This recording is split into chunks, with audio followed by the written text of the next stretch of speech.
and too much pressure in the pelvic floor. Gentle inhale, lifting, and then exhale, tucking.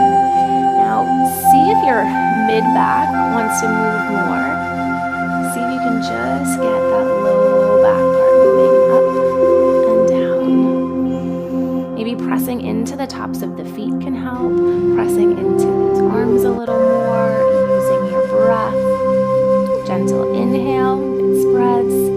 Exhale, a little tuck. Good. We're going to do just a couple more here and just keep exploring, seeing what you're feeling. Notice if that breath can start to send out a little bit more to the low back and really spread those hip bones.